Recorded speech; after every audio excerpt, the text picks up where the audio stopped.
TV Punjab ਦੇਖਣ ਵਾਲੇ ਸਾਰੇ ਦਰਸ਼ਕਾਂ ਦਾ ਮੈਂ ਮਨਦੀਪ ਸਿੰਘ ਟੋਟ ਸਵਾਗਤ ਕਰਦਾ। ਅਸੀਂ ਹਾਜ਼ਰ ਹਾਂ ਇੱਕ ਵਾਰੀ ਫਿਰ ਟੀਵੀ ਪੰਜਾਬ ਦੀ ਖਾਸ ਪੇਸ਼ਕਸ਼ ਲੈ ਕੇ, ਜਿਹਦੇ ਵਿੱਚ ਅਸੀਂ ਲੈਂਦੇ ਹਾਂ ਖਾਸ ਤੇ ਤਾਜ਼ਾ ਖਬਰਾਂ ਤੇ ਫਿਰ ਦੱਸਦੇ ਹਾਂ ਉਹਨਾਂ ਖਬਰਾਂ ਦੀ ਪਿੱਛੇ ਦੀ ਸੱਚਾਈ। ਤੇ ਅੱਜ ਫਿਰ ਮੇਰੇ ਨਾਲ ਜੁੜੇ ਹੋਏ ਨੇ ਜਲੰਧਰ ਤੋਂ ਮੇਰੇ ਸਹਿਯੋਗੀ ਤੇ ਸੀਨੀਅਰ ਪੱਤਰਕਾਰ ਜਸਵੀਰ ਜੀ। ਜਸਵੀਰ ਜੀ, ਸਵਾਗਤ ਹੈ ਜੀ ਤੁਹਾਡਾ ਇੱਕ ਵਾਰੀ ਫਿਰ। बहुत बहुत शुक्रिया मनदीप जी और टीवी पंजाब देखने वाले तमाम दर्शकों को सत श्री अकाल, आदाब, नमस्कार। ਜੀ ਜੀ ਜਸਵੀਰ ਜੀ, ਅੱਜ ਕੱਲ ਤਾਂ ਚਲੋ ਕੈਬਨਿਟ ਮੀਟਿੰਗਾਂ ਇਸ ਤਰ੍ਹਾਂ ਹੁੰਦੀਆਂ ਕਿ ਕੈਪਟਨ ਸਾਹਿਬ ਨੂੰ ਕਿਤੇ ਆਉਣਾ ਜਾਣਾ ਨਹੀਂ ਪੈਂਦਾ। ਕਰੋਨਾ ਦੀ ਜਿਹੜੀ ਬਖਸ਼ੀ ਦਾਤ ਹੈ ਕਿ ਆਨਲਾਈਨ ਘਰੇ ਬੈਠਿਆ ਸਾਰਾ ਕੁਝ ਹੋ ਰਿਹਾ ਅੱਜ ਕੱਲ। ਤੇ ਕੀ ਕੱਲ ਫਿਰ ਇਸ ਕੈਬਨਿਟ ਮੀਟਿੰਗ ਵਿੱਚ ਫੈਸਲੇ ਲੈ ਕੇ ਜਿਹੜੀ ਕੱਲ ਮੀਟਿੰਗ ਹੋਈ ਹੈ ਸਾਡੀ ਸਰਕਾਰ ਦੀ? बिल्कुल बहुत अहम मीटिंग सीगी, देर शाम मीटिंग हुई और अहम ही फैसले लै गए। उन्हां दा सीधे तौर ते सियासी तौर ते भी ते समाजिक तौर ते भी आम जन जीवन दे उत्ते खासा प्रभाव पैण वाला, क्योंकि सीधे तौर ते जे सियासी फैसले की गल कर लईए तो एक फैसला पिछले कुछ दिनों तो लगातार ये चर्चा चलती पई सीगी कि मॉनसून इजलास पंजाब विधान सभा का कदों बुलाया जाएगा, क्योंकि कोरोना वायरस के दरमियान इकट्ठ नूं लैके कई तरह के प्रश्न चिन्ह लगे हुए सीगे। उस सब तो बाद कल कैबिनेट दे विच यह फैसला ले लिया गया कि 28 अगस्त नूं सिर्फ एक दिन का पंजाब विधान सभा का मॉनसून इजलास जिहड़ा वो बुलाया जा रहा। हुण वो भी कह सकते कि मजबूरी वास्ते है कि 6 महीने के अंदर अंदर एक इजलास बुलाना जिहड़ा वो लाजमी हुंदा है सरकारां दे वास्ते। इस करके वो खाना पूर्ति करन लई घट्टो घट्ट कह सकते कि एक दिन का इजलास है ना, तो खाना पूर्ति करन लई बुलाया गया है। ਹੁਣ ਉਹ ਇੱਕ ਦਿਨ ਦੇ ਇਜਲਾਸ ਦੇ ਵਿੱਚ ਕੀ ਕੁਝ ਹੋਏਗਾ, ਕਿਹੜੇ ਬਿੱਲ ਪਾਸ ਹੋਣਗੇ, ਕਿਹੜੇ ਬਿੱਲਾਂ ਦੇ ਉੱਤੇ ਬਹਿਸ ਹੋਏਗੀ, ਕੀ ਕੀਤਾ ਜਾਏਗਾ, ਕਿਉਂਕਿ ਕੇਂਦਰ ਦੇ ਵੱਲੋਂ ਲਿਆਂਦੇ ਗਏ 3 ਖੇਤੀ ਵਿਰੋਧੀ ਆਰਡੀਨੈਂਸ ਜਿਨ੍ਹਾਂ ਨੂੰ ਕਿਹਾ ਜਾ ਰਿਹਾ, ਉਹਨਾਂ ਦੇ ਉੱਤੇ ਵੀ ਕੋਈ ਮਤਾ ਪਗਾਉਣ ਦੀ ਗੱਲ ਵਾਰ-ਵਾਰ ਉੱਠਦੀ ਪਈ ਆ। ਕਿਸਾਨ ਜਥੇਬੰਦੀਆਂ ਪਿਛਲੇ ਦਿਨੀ ਵੱਖਰੇ ਵਿਧਾਇਕਾਂ ਨੂੰ ਆਪਣੇ ਚੇਤਾਵਨੀ ਪੱਤਰ ਦੇ ਚੁੱਕੀਆਂ ਨੇ ਕਿ ਭਾਈ ਵਿਧਾਨ ਸਭਾ ਦੇ ਵਿੱਚ ਤੁਸੀਂ ਇਹਨਾਂ ਆਰਡੀਨੈਂਸਾਂ ਦੇ ਖਿਲਾਫ ਮਤਾ ਪਗਾਉਣ ਦੇ ਲਈ ਆਪਣੀ ਆਵਾਜ਼ ਬੁਲੰਦ ਕਰੋ ਵਿਧਾਨ ਸਭਾ ਦੇ ਅੰਦਰ। ਤੇ ਹੁਣ ਇੱਕ ਦਿਨ ਦਾ ਜੇ ਇਜਲਾਸ ਹੋਇਆ, उस एक दिन के इजलास दे विच की ये सारा कुछ संभव है? इस करके कई तरह के सवाल उठते आ। यही कांग्रेस की सरकार है विधान सभा के अंदर रातां कटदी हुंदी सीगी जदों अकाली भाजपा गठजोड़ की सरकार सी कि भाई इजलास बहुत छोटा बुलाउंदे आ, साडे कोल पंजाब के मुद्दों की गल नहीं कीती जांदी। ते हुण भी पंजाब के मुद्दे तां बहुत सारे ने, केंद्र वालों बहुत सारे ऑर्डीनेंस लिआंदे गए जिन्हां दे उत्ते गल करनी लाजमी है। ते फिर उन्हां परिस्थितियां दे विच एक दिन का इजलास की खून खोलेगा। इसे करके विरोधी धिर के नेता हरपाल चीमा ने भी कहा कि एक कोझा मजाक है लोकतंत्र नाल भी ते पंजाब के लोगों ने भी जिहड़ा एक दिन का इजलास जिहड़ा वो बुलाया गया। कैप्टन साहब ने वैसे सत्ता दे विच आउण तो बाद ही यह काम शुरू कर दिता सी। इजलास बहुत छोटे बुलाए सी। वो कहंदे एक दिन का 70 ਲੱਖ खर्चा हुंदा है, जिहड़ा 7 ਲੱਖ के करीब खर्चा हुंदा है। इस करके असीं जिहड़ा आ बहुते इजलास दे लंबे दिन जिहड़े वो नहीं रख सकदे, पैसे बचाउणे आ पंजाब दे। ਤੇ ਫਿਰ ਭਾਈ ਪੈਸੇ ਬਚਾਉਣੇ ਆ ਤੇ ਸਾਧਨ ਤਾਂ ਹੋਰ ਵੀ ਬਹੁਤ ਥਾਵਾਂ ਤੇ ਪੈਸੇ ਬਚਾਉਣ ਦੇ ਹੋ ਸਕਦੇ ਆ। ਪੈਸੇ ਬਚਾਉਣ ਲਈ ਨਵਜੋਤ ਸਿੰਘ ਸਿੱਧੂ ਨੇ ਵੀ ਬਹੁਤ ਸਾਰੀਆਂ ਸਕੀਮਾਂ ਦਿੱਤੀਆਂ। ਪੈਸੇ ਬਚਾਉਣ ਦੇ ਲਈ ਵੀਆਈਪੀ ਲੋਕਾਂ ਦੀਆਂ ਕਟੌਤੀਆਂ ਦੀ ਵੀ ਗੱਲ ਚੱਲਦੀ ਪਈ ਆ, ਜਿਹੜੇ ਉਹਨਾਂ ਨੂੰ ਭੱਤੇ ਦਿੱਤੇ ਜਾਂਦੇ ਆ, ਜਿਹੜੀਆਂ ਸੁਵਿਧਾਵਾਂ ਦਿੱਤੀਆਂ ਜਾਂਦੀਆਂ। ਪੈਸੇ ਤਾਂ ਫਿਰ ਬਹੁਤ ਸਾਰੀਆਂ ਥਾਵਾਂ ਤੋਂ ਬਚਾਏ ਜਾ ਸਕਦੇ ਆ।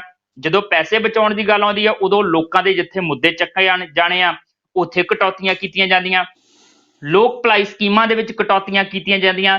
ਇਹਦੇ ਨਾਲ ਸਰਕਾਰੀ ਕਰਮਚਾਰੀਆਂ ਦੀਆਂ ਤਨਖਾਹਾਂ 'ਚ ਇਸ ਵਾਰ ਕਟੌਤੀਆਂ ਕੀਤੀਆਂ ਗਈਆਂ, ਭੱਤਿਆਂ ਦੇ ਵਿੱਚ ਕਟੌਤੀਆਂ ਕੀਤੀਆਂ ਗਈਆਂ। ਕਿਸੇ ਦਾ ਫੋਨ ਭੱਤਾ ਕੱਟ ਲਿਆ, ਕਿਸੇ ਦਾ ਤੇਲ ਖਰਚੇ ਦਾ ਭੱਤਾ ਜਿਹੜਾ ਉਹ ਕੱਟ ਲਿਆ। ਸਿੱਧੇ ਤੌਰ ਤੇ ਕਹਿ ਸਕਦੇ ਹਾਂ ਕਿ ਕਟੌਤੀਆਂ ਕੀਤੀਆਂ ਜਾ ਰਹੀਆਂ ਨੇ ਹਰ ਪਾਸਿਓਂ। ਇੱਕ ਦਿਨ ਦਾ ਇਜਲਾਸ ਔਰ ਉਸ ਇਜਲਾਸ ਦੇ ਵਿੱਚ ਕੀ ਹੋਏਗਾ, ਇਹ ਬਹੁਤ ਵੱਡਾ ਪ੍ਰਸ਼ਨ ਜਿਹੜਾ ਇਸ ਵੇਲੇ ਬਣਿਆ। ਇਸ ਕਰਕੇ ਇਹ ਫੈਸਲਾ ਜਿਹੜਾ ਉਹ ਸਿਆਸੀ ਤੌਰ ਤੇ ਆਉਣ ਵਾਲੇ ਦਿਨਾਂ ਦੇ ਵਿੱਚ ਸਾਨੂੰ ਪੰਜਾਬ ਦੇ ਵਿੱਚ ਭਖਦਾ ਨਜ਼ਰ ਆਏਗਾ। ਵਿਰੋਧੀ ਪਾਰਟੀਆਂ ਜ਼ੋਰਦਾਰ ਤਰੀਕੇ ਨਾਲ ਇਹਦੇ ਖਿਲਾਫ ਆਵਾਜ਼ ਉਠਾਉਣਗੀਆਂ। ਦੂਜਾ ਜਿਹੜਾ ਫੈਸਲਾ ਲੈ ਗਿਆ, ਦੂਜਾ ਫੈਸਲਾ ਵੀ ਬੜਾ ਅਹਿਮ ਹੈ, ਜਿਹੜਾ ਸਿੱਧੇ ਤੌਰ ਤੇ ਆਮ ਜਨ ਜੀਵਨ ਦੇ ਉੱਤੇ ਅਸਰ ਪਾਏਗਾ। ਉਹ ਹੈਗਾ ਕੈਪਟਨ ਸਾਹਿਬ ਕਹਿੰਦੇ ਲੈ ਭਾਈ ਮੈਂ ਤਾਂ ਸਖਤ ਹੋਣ ਲੱਗਾ, ਹੋ ਸਕਦਾ ਆਉਣ ਵਾਲੇ ਦਿਨਾਂ 'ਚ ਪੰਜਾਬ 'ਚ ਲੋਕਡਾਊਨ ਲਾ ਦੇਵਾਂ। ਕਿਉਂ? ਕਿਉਂਕਿ ਕੋਰੋਨਾ ਵਾਇਰਸ ਦੇ ਕੇਸ ਲਗਾਤਾਰ ਵੱਧਦੇ ਜਾ ਰਹੇ ਆ। ਮਨਦੀਪ ਜੀ, ਪਿਛਲੇ 24 ਘੰਟਿਆਂ ਦੇ ਵਿੱਚ 32 ਤੋਂ ਵੱਧ ਲੋਕਾਂ ਦੀ ਮੌਤ ਹੋਈ ਆ ਕੋਰੋਨਾ ਵਾਇਰਸ ਦਾ ਕਰਕੇ, ਔਰ 1100 ਤੋਂ ਵੱਧ ਮਾਮਲੇ ਜਿਹੜੇ ਆ ਉਹ ਪੰਜਾਬ ਦੇ ਵਿੱਚ ਇੱਕਦਮ 24 ਘੰਟਿਆਂ ਦੇ ਵਿੱਚ ਜਿਹੜੇ ਸਾਹਮਣੇ ਆਏ ਹੁਣ ਤੱਕ ਦੇ ਸਭ ਤੋਂ ਵੱਧ ਮਾਮਲੇ ਨੇ। ਔਰ ਸਥਿਤੀਆਂ ਇਹ ਹੋ ਗਈਆਂ ਨੇ ਕਿ ਹੁਣ ਪੰਜਾਬ ਦੇ ਵਿੱਚ ਕੋਈ 32,000 ਤੋਂ ਵੱਧ ਕੇਸ ਜਿਹੜੇ ਆ ਗਏ ਨੇ। ਸੋ ਇਹਨਾਂ ਹਾਲਾਤਾਂ ਦੇ ਵਿੱਚ ਕੈਪਟਨ ਅਮਰਿੰਦਰ ਸਿੰਘ ਦਾ ਕਹਿਣਾ ਕਿ ਜੇ ਕੇਸ ਇਸ ਰਫ਼ਤਾਰ ਨਾਲ ਵਧੇ, ਜੇ ਹੋਰ ਸਥਿਤੀਆਂ ਖਰਾਬ ਹੋਈਆਂ ਤੇ ਮੈਂ ਭਾਈ ਲੋਕਡਾਊਨ ਲਾਉਣ ਤੋਂ ਜ਼ਰਾ ਜਿੰਨਾ ਗੁਰੇਜ਼ ਨਹੀਂ ਕਰਨਾ। ਤੇ ਲੋਕਡਾਊਨ ਕਿੱਦਾਂ ਦਾ ਲੱਗਣਾ ਆ, ਇਹ ਥੋੜੇ ਜਿਹੇ ਇਸ਼ਾਰੇ ਉਹਨਾਂ ਨੇ ਦੇ ਦਿੱਤੇ ਆ। ਲੋਕਡਾਊਨ ਦੇ ਮੁਤਾਬਕ ਪਹਿਲਾ ਫੈਸਲਾ ਉਹਨਾਂ ਦਾ ਜਿਹੜਾ ਅੱਜ ਤੋਂ ਹੀ ਲਾਗੂ ਹੋ ਗਿਆ ਮੰਨ ਲਿਆ ਜਾਵੇ, ਉਹ ਇਹ ਹੈ ਕਿ 9 ਤੋਂ 5 ਜਿਹੜਾ ਕਰਫਿਊ ਬੜਾ ਸਖਤ ਹੋ ਜਾਏਗਾ। ਗੈਰ ਜ਼ਰੂਰੀ ਚੀਜ਼ਾਂ ਰਾਤ ਨੂੰ, ਗੈਰ ਜ਼ਰੂਰੀ ਲੋਕਾਂ ਦਾ ਬਾਹਰ ਨਿਕਲਣਾ ਬੰਦ ਹੋ ਜਾਏਗਾ, ਕਿਉਂਕਿ ਕੈਪਟਨ ਸਾਹਿਬ ਦੀ ਸਰਕਾਰ ਮੁਤਾਬਕ ਤਾਂ ਕਰੋਨਾ ਰਾਤ ਨੂੰ 9 ਤੋਂ 5 ਵਜੇ ਦੇ ਦਰਮਿਆਨ ਹੀ ਫੈਲਦਾ ਆ। ਬਾਕੀ ਦਿਨ ਦੇ ਵਿੱਚ ਤਾਂ ਉਹ ਕਿਤੇ ਹਿਲਦਾ ਜੁਲਦਾ ਵੀ ਨਹੀਂ ਹੈ, ਰੈਸਟ ਕਰਦਾ ਹੈ। ਔਰ ਇਹਦੇ ਤੋਂ ਇਲਾਵਾ ਕੀ ਕੀਤਾ ਆ, 3 ਜ਼ਿਲ੍ਹੇ ਜਿਹੜੇ ਖਾਸ ਤੌਰ ਤੇ ਕਰੋਨਾ ਵਾਇਰਸ ਨਾਲ ਬਹੁਤ ਪ੍ਰਭਾਵਿਤ ਹੈ, ਉਹਦੇ ਵਿੱਚ ਆਪਾਂ ਜਲੰਧਰ ਦਾ ਜ਼ਿਕਰ ਕਰ ਸਕਦੇ ਹਾਂ, ਲੁਧਿਆਣਾ, ਪਟਿਆਲਾ। ਇਹਨਾਂ 3 ਜ਼ਿਲ੍ਹਿਆਂ ਦੇ ਵਿੱਚ ਸਖਤੀਆਂ ਥੋੜੀਆਂ ਵਧਾਤੀਆਂ ਨੇ। ਸਖਤੀਆਂ ਕਿੱਦਾਂ ਦੀਆਂ ਵਧਾਈਆਂ ਨੇ ਕਿ ਇੱਥੇ ਜਿਹੜੀਆਂ ਆ ਉਹ ਸ਼ਨੀਵਾਰ ਤੇ ਐਤਵਾਰ ਪਾਬੰਦੀਆਂ ਥੋੜੀਆਂ ਜਿਹੀਆਂ ਸਖਤ ਕਰ ਦਿੱਤੀਆਂ ਨੇ। ਐਤਵਾਰ ਦੀ ਪਾਬੰਦੀ ਜਿੱਦਾਂ ਬਾਕੀ ਪੂਰੇ ਪੰਜਾਬ ਦੇ ਵਿੱਚ ਪਹਿਲਾਂ ਸੀਗੀ ਉਦਾਂ ਹੀ ਆਇਦ ਰਹੇਗੀ, ਔਰ ਐਤਵਾਰ ਨੂੰ ਲੋਕਾਂ ਨੂੰ ਘਰਾਂ ਤੋਂ ਬਾਹਰ ਨਿਕਲਣ ਦੇ ਲਈ ਜਿਹੜਾ ਆ ਉਹ ਮਨਾ ਕੀਤਾ ਗਿਆ। ਜੇ ਕੋਈ ਜ਼ਰੂਰੀ ਕੰਮ ਨਹੀਂ ਆ, ਬਿਨਾਂ ਵਜ੍ਹਾ ਲੋਕ ਘਰਾਂ ਚੋਂ ਬਾਹਰ ਨਾ ਨਿਕਲਣ। ਇੰਨੀ ਕੁ ਸਖਤੀ ਦਿਖਾਤੀ ਹੈ ਕੈਪਟਨ ਅਮਰਿੰਦਰ ਸਿੰਘ ਨੇ, ਤੇ ਨਾਲ ਇਹ ਵੀ ਕਹਿਤਾ ਕਿ ਆਰਥਿਕ ਗਤੀਵਿਧੀਆਂ ਪ੍ਰਭਾਵਿਤ ਨਹੀਂ ਹੋਣ ਦਿੱਤੀਆਂ ਜਾਣਗੀਆਂ ਲਾਕਡਾਊਨ ਦੇ ਨਾਲ। ਸਿੱਧੇ ਤੌਰ ਤੇ ਕਹਿ ਸਕਦੇ ਹਾਂ ਕਿ ਨੱਕ ਨਾਲੋਂ ਲਾ ਕੇ ਤੇ ਬੁੱਲ ਨਾਲ ਲਾ ਕੇ ਕਹਿ ਦਿੱਤਾ ਆ ਕਿ ਆਹ ਲਓ ਜੀ, ਅਸੀਂ ਤਾਂ ਬਹੁਤ ਸਖਤ ਕਦਮ ਪੁੱਟਣੇ ਸ਼ੁਰੂ ਕਰਤੇ ਤੇ ਇਦੋਂ ਵੀ ਸਖਤ ਪੁੱਟ ਲਾਂਗੇ। ਇਹ ਹੋ ਸਕਦਾ ਕਿ ਫਿਰ ਉੱਪਰਲੇ ਬੁੱਲ ਤੋਂ ਲਾ ਕੇ ਹੇਠਲੇ ਬੁੱਲ ਤੇ ਲਾ ਦੇਣ, ਜਾਂ ਥੱਲੇ ਠੋਡੀ ਤੱਕ ਆ ਸਕਦਾ। ਇਦੋਂ ਵੱਧ ਕੱਖ ਨਹੀਂ ਕਰਨਾ, ਕਿਉਂਕਿ ਟੈਕਸ ਉਗਰਾਉਣ ਦੀ ਸਰਕਾਰਾਂ ਦੀ ਜਿਹੜੀ ਮਨਸ਼ਾ ਜਿਹੜੀ ਪਹਿਲਾਂ ਤੋਂ ਹੀ ਕਲੀਅਰ ਹੋ ਗਈ ਸੀਗੀ। ਜਦੋਂ ਪ੍ਰਸਥਿਤੀਆਂ ਗੰਭੀਰ ਹੋਈਆਂ, ਜਦੋਂ ਆਰਥਿਕ ਰੂਪ ਦੇ ਵਿੱਚ ਸਰਕਾਰਾਂ ਚਾਹੇ ਕੇਂਦਰ ਦੀ ਸੀ ਚਾਹੇ ਸੂਬੇ ਦੀ ਸੀਗੀ, ਥੋੜੀਆਂ ਜਿਹੀਆਂ ਤੰਗਹਾਲੀ ਦੇ ਦੌਰ ਦੇ ਵਿੱਚ ਗਈਆਂ ਸੀਗੀਆਂ, ਤੇ ਫਟ ਇਹਨਾਂ ਨੇ ਅਨਲੌਕ ਕਰਨਾ ਸ਼ੁਰੂ ਕਰ ਦਿੱਤਾ ਸੀਗਾ। ਆਰਥਿਕ ਗਤੀਵਿਧੀਆਂ ਤੋੜਨੀਆਂ ਸ਼ੁਰੂ ਕਰ ਦਿੱਤੀਆਂ ਸੀਗੀਆਂ ਤਾਂ ਕਿ ਟੈਕਸ ਆਉਣੇ ਸ਼ੁਰੂ ਹੋ ਜਾਣ। ਸੋ ਇਸ ਕਰਕੇ ਇਹ ਸਖਤੀਆਂ ਜਿਹੜੀਆਂ ਦਿਖਾਈਆਂ ਜਾ ਰਹੀਆਂ ਨੇ, ਇਹ ਸਖਤੀਆਂ ਏਡੀਆਂ ਸਖਤ ਹੈ ਨਹੀਂ ਹੈ ਜਿੰਨੇ ਦਾਅਵੇ ਕੀਤੇ ਜਾ ਰਹੇ ਆ। ਹਾਲਾਤ ਤਾਂ ਇਹ ਹੋ ਗਏ ਨੇ ਮਨਦੀਪ ਜੀ ਕਿ ਇੱਥੇ ਸਥਿਤੀਆਂ ਇਹ ਨੇ ਕਿ ਮੰਤਰੀਆਂ ਨੂੰ ਵੀ ਕਰੋਨਾ ਨੇ ਘੇਰਨਾ ਸ਼ੁਰੂ ਕਰ ਦਿੱਤਾ ਆ ਜੀ। ਇੱਥੇ ਗੁਰਪ੍ਰੀਤ ਕਾਂਗੜ ਹੋਰੀ ਪੋਜ਼ਿਟਿਵ ਆ ਗਏ ਨੇ ਕਰੋਨਾ ਵਾਇਰਸ। ਉਹਨਾਂ ਦੀ 6 ਮਹੀਨੇ ਦੀ ਪੋਤੀ ਜੇ ਪੋਜ਼ਿਟਿਵ ਆ ਗਈ, ਉਹਨਾਂ ਦੇ ਪਰਿਵਾਰ ਨੂੰ ਆਈਸੋਲੇਟ ਕੀਤਾ ਗਿਆ। ਇਸ ਤੋਂ ਇਲਾਵਾ ਅਜੈਬ ਸਿੰਘ ਭੱਟੀ ਜਿਹੜੇ ਡਿਪਟੀ ਸਪੀਕਰ ਨੇ ਪੰਜਾਬ ਵਿਧਾਨ ਸਭਾ ਦੇ, ਉਹ ਪੋਜ਼ਿਟਿਵ ਆ ਗਏ ਨੇ। ਐਸਐਸਪੀ ਬਠਿੰਡਾ ਪੋਜ਼ਿਟਿਵ ਆ ਗਏ ਨੇ। ਔਰ ਇਹਦੇ ਤੋਂ ਇਲਾਵਾ ਜਿਹੜਾ ਆ ਐਸਐਸਪੀ ਬਠਿੰਡਾ ਪੋਜ਼ਿਟਿਵ ਆਉਣ ਤੋਂ ਬਾਅਦ ਮਨਪ੍ਰੀਤ ਬਾਦਲ ਨੇ ਆਪਣੇ ਆਪ ਨੂੰ ਆਈਸੋਲੇਟ ਕਰ ਲਿਆ। ਇਹ ਹਾਲਾਤ ਨੇ ਪੰਜਾਬ ਦੇ ਵਿੱਚ ਕਿ ਇੱਕ ਕੋਟੜਾ ਪਿੰਡ ਹੈ ਮਾਨਸਾ ਦਾ, ਕੋਟੜਾ ਪਿੰਡ ਦੇ ਵਿੱਚ ਗੁਰਪ੍ਰੀਤ ਕਾਂਗੜ ਪਿਛਲੇ ਦਿਨੀ ਜਿਹੜਾ ਆ ਉਹ ਉੱਥੇ ਇੱਕ ਸਮਾਗਮ ਕਰਕੇ ਆਏ। ਸਕੂਲੀ ਬੱਚੇ ਵੀ ਇਕੱਠੇ ਕੀਤੇ, ਪਿੰਡ ਦੇ ਲੋਕ ਵੀ ਇਕੱਠੇ ਕੀਤੇ, ਤੇ ਉੱਥੋਂ ਦਾ ਇੱਕ ਬਜ਼ੁਰਗ ਸੀਗਾ ਬਲਵੀਰ ਸਿੰਘ। ਬਲਵੀਰ ਸਿੰਘ ਨੂੰ ਜਦੋਂ ਪਤਾ ਲੱਗਾ ਕਿ ਭਾਈ ਗੁਰਪ੍ਰੀਤ ਕਾਂਗੜ ਜਿਹੜਾ ਉਹ ਪੋਜ਼ਿਟਿਵ ਆ ਗਿਆ ਆ ਕਰੋਨਾ ਵਾਇਰਸ ਦੇ ਵਿੱਚ, ਤੇ ਤੁਹਾਨੂੰ ਪਤਾ ਹੈ ਕਿ ਕਰੋਨਾ ਵਾਇਰਸ ਇੱਕਦਮ ਤਾਂ ਪੋਜ਼ਿਟਿਵ ਆ ਨਹੀਂ ਜਾਂਦਾ, ਇਹਦੇ ਲੱਛਣ ਕੁਝ ਪਹਿਲਾਂ ਤੋਂ ਨਜ਼ਰ ਆਉਂਦੇ ਨੇ। ਹੁਣ ਉਸ ਬੰਦੇ ਨੇ ਇੰਨਾ ਦਿਲ ਤੇ ਲੈ ਲਿਆ, ਬਜ਼ੁਰਗ ਸੀਗਾ, ਉਹ ਕਹਿੰਦਾ ਗੁਰਪ੍ਰੀਤ ਕਾਂਗੜ ਤੇ ਉਹਨਾਂ ਦੇ ਅੱਗੇ ਪਿੱਛੇ ਦੇ ਬੰਦਿਆਂ ਨੇ ਜਿਹੜਾ ਆ ਉਹ ਪਿੰਡ ਦੇ ਵਿੱਚ ਇਕੱਠ ਕੀਤਾ, ਬਾਵਜੂਦ ਇਸ ਦੇ ਕਿ ਉਹਨਾਂ ਨੂੰ ਕਰੋਨਾ ਵਾਇਰਸ ਸੀ। ਜਿਹੜੇ ਨਿਯਮ ਸੀ ਉਹਨਾਂ ਨੂੰ ਛਿੱਕੇ ਤੇ ਟੰਗਿਆ। ਛੋਟੇ ਬੱਚਿਆਂ ਨੂੰ ਬੁਲਾਉਣਾ ਮਨਾ ਆ, ਪਰ ਬੱਚਿਆਂ ਨੂੰ, ਸਕੂਲੀ ਬੱਚਿਆਂ ਨੂੰ ਵੀ ਉੱਥੇ ਬੁਲਾਇਆ ਗਿਆ ਉਸ ਸਮਾਗਮ ਦੇ ਵਿੱਚ। ਸਕਦਾ ਉਹ ਕਹਿੰਦਾ ਕਿ ਉਹਨਾਂ ਬੱਚਿਆਂ ਦੇ ਵਿੱਚ ਵੀ ਇਹ ਕਰੋਨਾ ਵਾਇਰਸ ਪਹੁੰਚ ਗਿਆ ਹੋਵੇ। ਇਸ ਕਰਕੇ ਡੀਸੀ ਦਫ਼ਤਰ ਗਿਆ ਬਲਵੀਰ ਸਿੰਘ, ਉੱਥੇ ਪੁੱਛਗਿੱਛ ਕੀਤੀ। ਥੋੜਾ ਜਿਹਾ ਤੂੰ ਮੈਂ ਹੋਈ ਹੋ ਸਕਦੀ ਹੈ। ਹੁਣ ਅਫਸਰ ਲੋਕ ਆਮ ਬੰਦੇ ਦਾ ਜਵਾਬ ਕਿਤੇ ਦਿੰਦੇ ਆ ਮੰਤਰੀਆਂ ਨਾਲ ਸੰਬੰਧਿਤ ਕੋਈ ਗੱਲ ਹੋਵੇ ਤਾਂ। ਜਦੋਂ ਤੂੰ ਮੈਂ ਖਹਿਬਾਜ਼ੀ ਹੋਈ, ਇੰਨਾ ਕੁ ਦੁਖੀ ਹੋਇਆ ਕਿ ਉਹਨੇ ਜ਼ਹਿਰੀਲਾ ਪਦਾਰਥ ਉੱਥੇ ਹੀ ਨਿਕਲ ਕੇ ਤੇ ਉੱਥੇ ਹੀ ਆਤਮ ਹੱਤਿਆ ਕਰ ਲਈ। ਇਹ ਪਰਿਸਥਿਤੀਆਂ ਜਿਹੜੀਆਂ ਉਹ ਬਣ ਗਈਆਂ ਨੇ।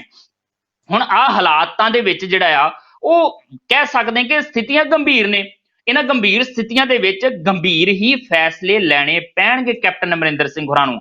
ਹੁਣ ਉਹ ਆਪਣੇ ਸਿਸਮਾਂ ਵਾਲੇ ਫਾਰਮ ਹਾਊਸ ਤੋਂ ਵੀਡੀਓ ਕਾਨਫਰੰਸਿੰਗ ਦੇ ਰਾਹੀਂ ਜੇ ਸਰਕਾਰ ਚਲਾ ਰਹੇ ਨੇ, ਤੇ ਘੱਟੋ ਘੱਟ ਉਸ ਸਿਸਟਮ ਦੇ ਵਿੱਚ ਹੀ ਥੋੜਾ ਜਿਹਾ ਅਪਡੇਟ ਹੋ ਜਾਣ, ਕਿਉਂਕਿ ਅਪਡੇਟ ਸਿਸਟਮ ਇਸਤੇਮਾਲ ਕਰ ਰਹੇ ਆ, ਤੇ ਥੋੜਾ ਜਿਹਾ ਆਪਣੇ ਤੰਤਰ ਨੂੰ ਵੀ ਅਪਡੇਟ ਕਰ ਲੈਣ, ਜਿਹਦੇ ਨਾਲ ਲੋਕਾਂ ਦੇ ਵਿੱਚ ਇਦਾਂ ਦੀਆਂ ਪ੍ਰਸਥਿਤੀਆਂ ਨਾ ਪੈਦਾ ਹੋਣ। ਆਪਣੇ ਮੰਤਰੀਆਂ ਨੂੰ ਇਹ ਆਦੇਸ਼ ਦੇ ਸਕਦੇ ਆ ਕਿ ਭਾਈ ਲੋਕਾਂ 'ਚ ਨਾ ਜਾਓ, ਇਦਾਂ ਦੇ ਇਕੱਠ ਨਾ ਕਰੋ ਜੇ ਤੁਹਾਨੂੰ ਲੱਗਦਾ ਕਿ ਤੁਹਾਨੂੰ ਕਰੋਨਾ ਵਾਇਰਸ ਦੇ ਲੱਛਣ ਹੈਗੇ ਆ ਜਾਂ ਸਥਿਤੀਆਂ ਇੰਨੀਆਂ ਗੰਭੀਰ ਹੈਗੀਆਂ। ਕੈਪਟਨ ਸਾਹਿਬ ਆਪ ਵੀ ਨਹੀਂ ਨਿਕਲਦੇ ਤਾਂ ਆਪਣੇ ਮੰਤਰੀਆਂ ਨੂੰ ਵੀ ਥੋੜਾ ਜਿਹਾ ਕਹਿ ਸਕਦੇ ਕਿ ਕਿਸੇ ਲਈ ਖਤਰਾ ਨਾ ਪੈਦਾ ਕਰੋ, ਆਪਣਾ ਤਾਂ ਤੁਸੀਂ ਸਿਆਸੀ ਲਾਹਾ ਲੈਣਾ ਹੀ ਲੈਣਾ, ਜਿਹੜੇ ਕੰਮ ਕਰਨੇ ਆ, ਘੱਟੋ ਘੱਟ ਬਚਾ ਕੇ ਸਭ ਕੁਝ ਕਰਨ ਦੀ ਕੋਸ਼ਿਸ਼ ਕਰੋ।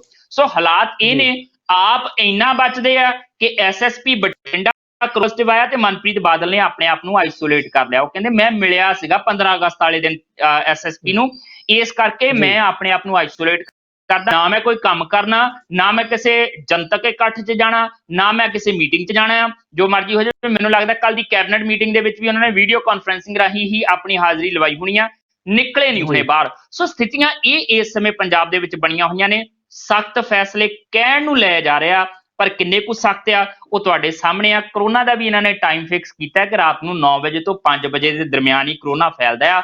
ਬਾਕੀ ਦਿਨ ਦੇ ਵਿੱਚ ਜੀ ਕਿੱਥੇ ਕਰੋਨਾ ਜਾਗਦਾ ਹੈ, ਉਹ ਤਾਂ ਸੁੱਤਾ ਰਹਿੰਦਾ ਦਿਨ ਵੇਲੇ। ਉਹਦੀ ਤਾਂ ਸਥਿਤੀ ਜੀ ਇਹ ਹੈ, ਮੈਨੂੰ ਲੱਗਦਾ ਕਿ ਇਹਨਾਂ ਨੂੰ ਕਰੋਨਾ ਵੀ ਉੱਲੂ ਲੱਗਦਾ ਆ ਕਿ ਜਿਹੜਾ ਰਾਤ ਨੂੰ ਜਾਗਦਾ ਹੈ ਤੇ ਦਿਨ ਵੇਲੇ ਸੁੱਤਾ ਰਹਿੰਦਾ ਅੱਖਾਂ ਬੰਦ ਕਰਕੇ, ਇਸ ਕਰਕੇ ਰਾਤ ਨੂੰ ਲੋਕਡਾਊਨ ਲਾ ਦਿਓ। ਸੋ ਪ੍ਰਸਥਿਤੀਆਂ ਜੀ ਨਾਲ ਦੀ ਨਾਲ ਇੱਕ ਗੱਲ ਹੋਰ, ਇਹ ਗੰਭੀਰ ਪ੍ਰਸਥਿਤੀਆਂ ਇੱਥੇ ਬਣੀਆਂ ਹੋਈਆਂ ਨੇ ਪੰਜਾਬ ਦੇ ਵਿੱਚ ਕਰੋਨਾ ਨੂੰ ਲੈ ਕੇ, ਭਾਰਤ ਦੇ ਵਿੱਚ ਵੀ ਜੀ ਸਥਿਤੀਆਂ ਗੰਭੀਰ ਬਣੀਆਂ ਹੋਈਆਂ ਨੇ।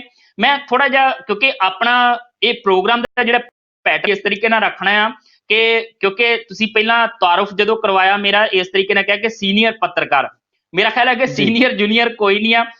ਅਸੀਂ ਟੀਵੀ ਪੰਜਾਬ ਦੇ ਟੀਮ ਮੈਂਬਰ ਆ। ਸਾਡੀ ਕੋਸ਼ਿਸ਼ ਲੋਕਾਂ ਤੱਕ ਸਹੀ ਜਾਣਕਾਰੀ ਪਹੁੰਚਾਉਣੀ ਹੈ ਤੇ ਇਸ ਪ੍ਰੋਗਰਾਮ ਦੇ ਜ਼ਰੀਏ ਸਾਡੀ ਕੋਸ਼ਿਸ਼ ਇਹ ਰਹੇਗੀ ਕਿ ਅਸੀਂ ਰਲ ਮਿਲ ਜੀ ਕੇ ਇੱਧਰ ਪੰਜਾਬ ਤੇ ਭਾਰਤ ਦੀ ਗੱਲ ਮੈਂ ਕਰਿਆ ਕਰਾਂਗਾ, ਕੈਨੇਡਾ ਦੀ ਗੱਲ ਤੁਸੀਂ ਕਰਿਆ ਕਰੋਗੇ। ਆ ਵਿੱਤ ਮੰਤਰੀਆਂ ਦੀ ਜੀ ਗੱਲ ਥੋੜੀ ਜਿਹੀ ਚੱਲੀ ਸੀ, ਮੈਨੂੰ ਪਤਾ ਲੱਗਾ ਕਿ ਸਾਡਾ ਵਿੱਤ ਮੰਤਰੀ ਮਨਪ੍ਰੀਤ ਬਾਦਲ ਆਈਸੋਲੇਟ ਹੋਇਆ, ਤੁਹਾਡਾ ਵਿੱਤ ਮੰਤਰੀ ਉੱਥੇ ਕੈਨੇਡਾ ਵਿੱਚ ਤਾਂ ਅਸਤੀਫਾ ਹੀ ਦੇ ਗਿਆ ਆ। ਜੀ ਪਿਛਲੇ ਕਾਫੀ ਦਿਨਾਂ ਤੋਂ ਕੈਨੇਡਾ ਦੀ ਸਿਆਸਤ ਜਿਹੜੀ ਆ ਉਹ ਭਖ ਰਹੀ ਸੀਗੀ। ਅਸਲ 'ਚ ਇੱਥੇ ਇੱਕ ਵੀ ਚੈਰਿਟੀ ਦਾ ਜਿਹੜਾ ਸੀ ਉਹ ਸੰਗਠਨ ਬਾਹਰ ਆਇਆ ਸੀ, ਟਰੂਡੋ ਸਰਕਾਰ ਉਹ 'ਚ ਘਿਰੀ ਹੋਈ ਸੀ ਤੇ ਵਿਰੋਧੀ ਪਾਰਟੀਆਂ ਜਿਹੜੀਆਂ ਸੀਗਾ ਨਾਲ ਹੀ ਜਸਟਿਨ ਟਰੂਡੋ ਹੁਣ ਦਾ ਅਸਤੀਫਾ ਮੰਗ ਰਹੀਆਂ ਸੀ, ਨਾਲ ਹੀ ਵਿੱਤ ਮੰਤਰੀ ਦਾ ਅਸਤੀਫਾ ਮੰਗ ਰਹੀਆਂ ਸੀ। ਪਰ ਉਦੋਂ ਤਾਂ ਵਿੱਤ ਮੰਤਰੀ ਸਾਹਿਬ ਨੇ ਆਪਣੀ ਇੱਕ ਗਲਤੀ ਮੰਨ ਲਈ ਸੀ, ਪਰ ਟਰੂਡੋ ਉਦੋਂ ਉਹਨਾਂ ਦੇ ਬਚਾਅ ਲਈ ਖੜ ਗਿਆ ਸੀ, ਵੀ ਕਹਿੰਦੇ ਸੀ ਵੀ ਮੈਂ ਆਪਣੇ ਜਿਹੜੇ ਵਿੱਤ ਮੰਤਰੀ ਆ ਉਹਦਾ ਬਾਲ ਨਹੀਂ ਵਿੰਗਾ ਹੋਣ ਦੇਣਾ। ਪਰ ਅੱਜ ਅਚਾਨਕ ਦੋਹਾਂ ਦੀ ਕੋਈ ਮੀਟਿੰਗ ਹੋਈ ਆ ਤੇ ਉਸ ਮੀਟਿੰਗ ਤੋਂ ਇੱਕ ਦਿਨ ਪਹਿਲਾਂ ਕੱਲ ਕੁਝ ਖਬਰਾਂ ਸਾਹਮਣੇ ਆਈਆਂ ਸੀ ਕਿ ਦੋਨਾਂ 'ਚ ਕਿਸੇ ਗੱਲ ਨੂੰ ਲੈ ਕੇ ਮਤਭੇਦ ਹੋਏ ਨੇ ਕਿ ਕਰੋਨਾ ਵਾਇਰਸ ਨਾਲ ਕਿਸ ਤਰ੍ਹਾਂ ਨਜਿੱਠਿਆ ਜਾਵੇ, ਉਸ ਪਾਲਿਸੀ ਉੱਤੇ ਵਿੱਤ ਮੰਤਰੀ ਸਾਹਿਬ ਨਾਲ ਟਰੂਡੋ ਹੋਣਾ ਦੇ ਕੁਝ ਮਤਭੇਦ ਹੋਏ ਨੇ। ਇਸ ਤੋਂ ਇਲਾਵਾ এনवायरमेंट ਸੰਬੰਧੀ ਕੁਝ ਪਾਲਿਸੀਆਂ ਵਿੱਚ ਜਿਹੜਾ ਕੁਝ ਤਕਰਾਰ ਹੋਈ ਆ। ਇੱਕ ਅੱਧੀ ਹੋਰ ਗੱਲ ਸਾਹਮਣੇ ਆਈ ਆ ਜਿਹਦੀ ਹਲੇ ਪੁਸ਼ਟੀ ਨਹੀਂ ਹੋ ਸਕੀ ਕਿ ਕਹਿ ਰਿਹਾ ਕਿ ਕਿਸੇ ਮੰਤਰੀ ਦੀ ਜਿਹੜੀ ਫਾਈਲ ਸੀ ਉਹ ਬਿੱਲ ਮਾਰਨਿੰਗੋ ਵਿੱਤ ਮੰਤਰੀ ਨੇ ਇਹ ਕਹਿ ਕੇ ਮੋੜਤੀ ਸੀ ਵੀ ਇਹਦਾ ਬਹੁਤ ਜ਼ਿਆਦਾ ਖਰਚਾ ਦੱਸਿਆ ਮੰਤਰੀ ਸਾਹਿਬ ਨੇ ਤੇ ਉਹ ਫਾਈਲ ਵਾਪਸ ਕਰਤੀ ਸੀ, ਜਿਸ ਤੋਂ ਬਾਅਦ ਇਹ ਮਤਭੇਦ ਪੈਦਾ ਹੋਏ ਤੇ ਅੱਜ ਉਹਨਾਂ ਨੇ ਇਹ ਐਲਾਨ ਕਰ ਦਿੱਤਾ ਟਰੂਡੋ ਸਾਹਿਬ ਦੀ ਮੀਟਿੰਗ ਤੋਂ ਬਾਅਦ ਕਿ ਉਹ ਆਪਣੇ ਅਹੁਦੇ ਤੋਂ ਅਸਤੀਫਾ ਦੇ ਰਹੇ ਨੇ।